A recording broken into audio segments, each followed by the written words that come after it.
Logan Paul recounted a recent encounter with Conor McGregor, describing McGregor as being cracked out.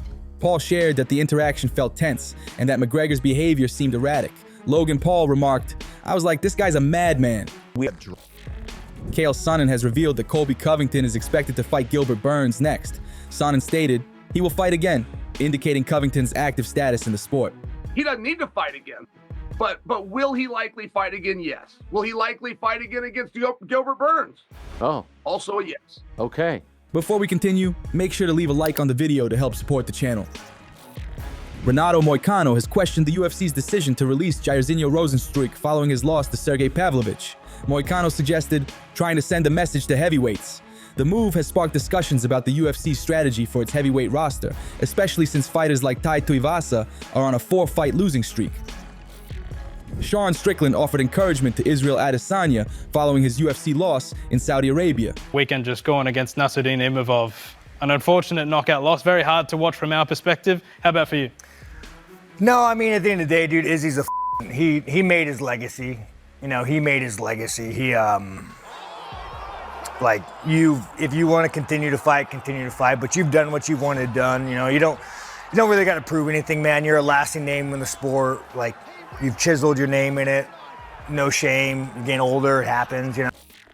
UFC flyweight champion Alexandre Pantoja wants to move up in weight and fight bantamweight champ MERAB at UFC 314. I really want to fight in Miami. Make a fight here in my hometown. I don't need to take an airplane. It's like it's gonna be perfect for me. That's what I want, you know. That's what I ask for UFC, you know. And I don't know if everybody posts about that. Maybe UFC have something, but I didn't see any contract. Nobody talk about me. Who gonna be my next opponent? I really want to fight with MERAB now for getting the second belt. But like if I have opportunity, it's gonna be a nice for me. People's putting this in my mind, and now I start to think that's a good idea. And I don't know about Kakara France if you have a fight or not, but like if I can fight in Miami, doesn't matter. My opponent's gonna be great for me. The GFL has informed its fighters about the upcoming event schedule and claims to have offers from multiple major global platforms for streaming. A memo sent to fighters and teams revealed these details. The memo was signed by GFL founder Darren. It stated, "I want you to feel free in your careers. If you want a release from your contract, just ask me for it. If you don't want to be here, we're all better off if you're not." The GFL named ESPN Plus and DAZN as the current best available options. Fighters are not permitted to wear sponsors on their fight kits. The promotion pointed to its 50% rev share policy with fighters as rationale, but also added there will be a 20% commission for any fighter that brings the promotion a sponsor that it then strikes a deal with. Strickland expressed his displeasure with Bryce Mitchell's apology, stating, "If you're gonna be a piece of shit, dude, you gotta just double down and be a piece of shit." Strickland also commented on Mitchell's controversial remarks about Hitler, saying, "I think Bryce is a fucking idiot from Arkansas who is not educated." Despite his criticism, Strickland believes Mitchell isn't a bad person, but has been radicalized by certain viewpoints. Don't say gay, don't go full Bryce Mitchell, we'll be okay. Best thing about Bryce Mitchell, man, he's set the bar real fucking low or high, you know. You just can't go full Third Reich and you'll be okay. You know, man, the thing that annoyed me with Bryce is he fucking apologized. Like, if you're gonna be a piece of shit, dude, you gotta just double down and be a piece of shit, dude. But I want to say one thing on a world stage with all the cameras about my boy Bryce, because I want to defend Bryce. You know, I'm not that kind of defense. You know, what he said a little fucked up. But, you know, what have we been hearing for the last year and a half? We've been seeing on the internet, on the interwebs, on the X, from CNN, from all the media, we've been seeing dead little brown kids being pulled out of fucking buildings. Every time I go on the news, I see Israeli bombs a hospital. Here's a dead little Palestinian girl before she wears a fucking hijab. And like, it's the only time you can see her face, dude, but it's real fucking sad. Like, you can't be a human being and turn the news on and see these dead fucking kids missing limbs and not feel anger. So what does Bryce do? Bryce goes down the rabbit hole. He goes down the rabbit hole. You know, and again, this is just if anything, this is a reminder on how careful you have to be not to be radicalized. So Bryce goes down the rabbit hole and he says, well, goddamn, I don't want little fucking brown kids to die anymore. I want that to stop. And then what does Bryce do? Bryce says, oh shit, the American military is giving Israelis bombs to bomb little fucking brown kids in hospitals. And then, you know, the natural course of action is, well, why? Well, why is America bombing little brown kids, right? And so you say, and then I would say, you know, do we want little brown kids to be bombed? Like if you had a button right now and you could stop giving bombs to Israel, would you, to kill little brown kids? Naturally, yes. And you and every other American would. But it doesn't stop. So now Bryce starts thinking, well, fuck, man, maybe the government, and he starts going further down the radicalization path. Well, now maybe Israel owns our government, this and that, this and that. So with Bryce, I don't think Bryce is a Nazi. I think Bryce is a fucking idiot from Arkansas who's not educated. And I think Bryce is just feeding into the propaganda. And, you know, how many people actually agree with him? I don't. I mean, to me, the facts are fucking these dirty Palestinians. They go in, they fucking take a bunch of little kids. If someone took my woman, if some Mexican took my woman, I'm grabbing my gun. I'm going fucking full sin. Man, woman, child, full sin. So the reality of the fact is they came in and took a bunch of hostages and Israel was responding.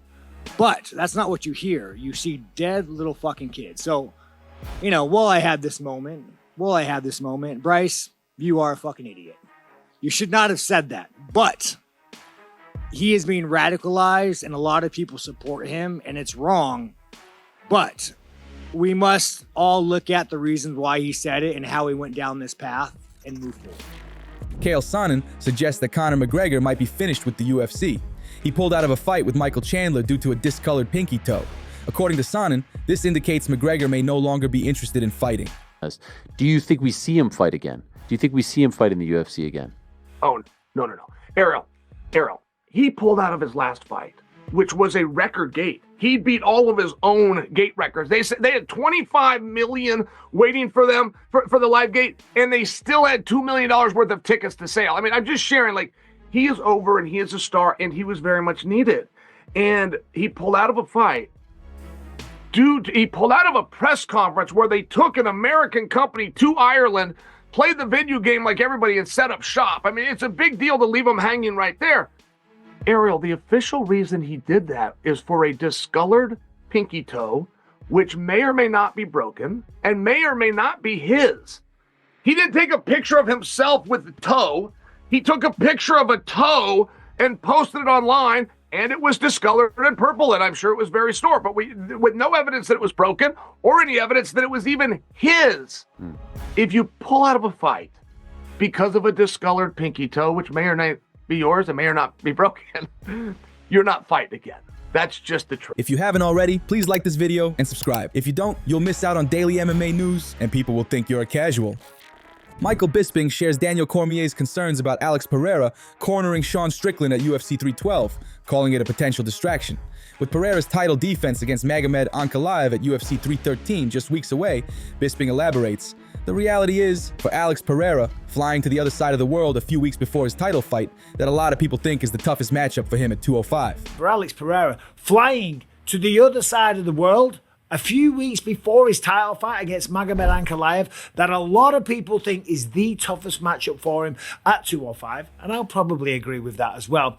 They think it's a bad idea. Daniel Cormier said once you go out there, you go to Australia, you got to deal with jet lag, different food, the training regime won't be the same and all the rest of it, okay? And they are all valid points. And by the way, the whole time Pereira's doing that, Magomed Ankalaev is working his goddamn ass off, okay? Because Pereira, if he beats him, he becomes a legend himself, okay? And every single time he's standing there with Sean Strickland and doing all that type of stuff, Pereira's not advancing his game. He's not defending takedowns and all the rest of it. So what is going on? Jordan Leavitt, known for his post-fight twerking in the UFC, has suggested he's moving past the dance moves as he nears his 30th birthday. I might be moving past twerking. Really? Yeah, I think I'm almost 30. You know, it's like shaking your ass in your 20s is completely cool. Like, no one, I mean, people judge you, but no one cares what you do in your 20s. But I got my second daughter. Oh, congrats! Oh, thank you. I'm like, want to leave a better example for them. Yeah. So I may not twerk again. Really? I may So not twerk. instead of twerking, is there a new signature? The Monkey King signature. I mean, I'm all open to suggestions. Okay. Sorry, Like- almost got hit by a door. So it's gotta be completely, flamboyant, showy. People gotta get annoyed by it. It's gotta, beautiful. Oh, What's that? She said, yeah. I'm just trying to think of somebody obnoxious but tasteful, distinguished, mature, demure. Oh, yeah. Kevin Lee almost gets KO'd by Merali Husseinov after attempting a flying knee in sparring.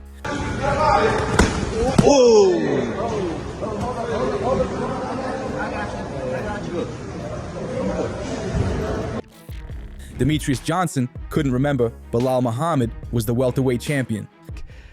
When you look at 145, it's Ilya Topuria. He's Spanish. Then 155 is Islam. 170, who's 170 champ? That's Belal Muhammad. Yeah, Belal. you're kind of right. Yeah, I think it's I probably the can't first believe time. you just said who is the 170 champ.